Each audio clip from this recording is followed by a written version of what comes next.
Welcome to the Endangered Species Network. Tonight on ESN, we bring a report on a rare Arctic species. It is called the unicorn of the sea and resides in the icy Arctic waters of the north. It has a long tusk sticking out of its head. Its population is threatened by poor hunting regulations and climate change. Tonight we examine the narwhal. For more information about the narwhal species, we spoke to world-famous marine biologist Sahan Kantari. Thank you for having me, Mr. Hausman. Now, can you tell us some basic facts about the narwhals? Yes, the narwhal is a very similar species to the beluga whale. It is about 20 to 25 feet long and it can weigh about 22,000 pounds to about 35,000 pounds. Interestingly enough, the narwhal has a tusk that comes out from its mouth. It is actually a very large tooth. The tusk is about 5 to 10 feet long and it can weigh about 22 pounds. The tusk is used to pierce ice coverings so that the narwhal can reach the surface. Recent research has uncovered that the tusk might have a possibility to have small sensors all over the tusk for the mammal to detect certain elements in the water. Narwhal tusks are also influence mating. The longer the tusk is, it is more likely to find the mate. Now, can you tell us more about the narwhal's mating rituals? Yeah, male narwhals fence with one another to compete for their mates. This takes place near the surface of the water, and there have been many reports of narwhals piercing one another with their tusks. The male narwhal reaches a sexual maturity at 8 to 9 years. The gestation period of a narwhal is 15 months for calves and measure up to 5 feet and weigh about 180 pounds. The calves stay with its mother about 20 months till it can survive on its own. So, when it can survive on its own, what kind of food do narwhals eat? Narwhals feast on squid, shrimp, various fishes such as schooling, pelagic fish, halibut, and redfish. If the food is scarce for the narwhal, they usually start going for baby seals. Wow, that is very interesting. Thank you very much, Mr. Kantari. Thank you, Mr. Hausman.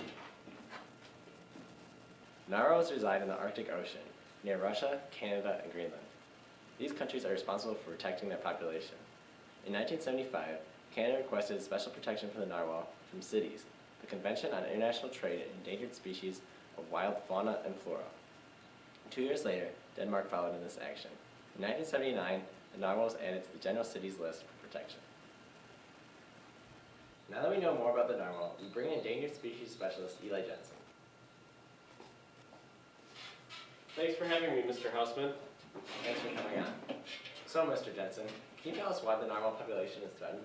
Well, Mr. Hausman, the narwhals are actually recovering from a previous decline in their population. In the early decades of the 20th century, large-scale whaling fleets were responsible for killing thousands of these beautiful creatures, mostly to sell their tusks to collectors. The narwhal population was severely hurt from these years of hunting. People became concerned with the decreasing population and began to take action. Concerned environmentalists urged countries to put a ban or maximum catch on the number of whales that fishermen could kill in a season. The narwhal is now only actively hunted in Canada and Greenland. Both countries keep accurate record of the number of whales killed per season, which in Greenland averages about 550 animals per year. The United States and European Union also placed important bans on the tusks themselves. With these new regulations in place, the narwhal's population has grown to a solid 45,000 or so, and it's still on the rise. So, if their population is on the rise, why are they still on the threatened species list? They're still on the threatened species list because while the hunting problem has been reduced, another issue threatens narwhals. Climate change affects narwhals very quickly as they are super sensitive to changes in their habitat. Global warming has caused erratic weather in the Arctic regions. Narwhals are now very vulnerable to ice entrapments. What exactly is an ice entrapment? An ice entrapment occurs when cracks and fractures in the ice being used by the narwhals to swim through the waters are quickly frozen shut. They are caused by fast drops in temperatures or shifts in the wind. Narwhals become trapped in the ice and freeze and die. Well, that's awful, but thank you very much for coming on our show. Thank you for having me, Mr. Hausman. While the narwhals are recovering from the previous devastation, they can use every bit of help they can get. By visiting these websites and staying up to date on the issues at hand through the following organizations, you can keep the unicorn of the sea alive.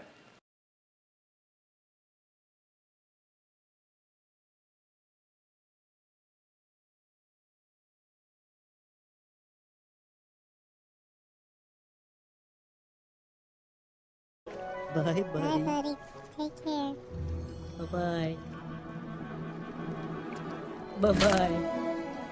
Bye-bye, buddy.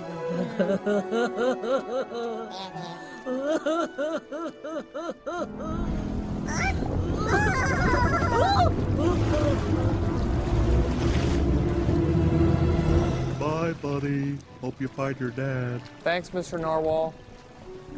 Bye.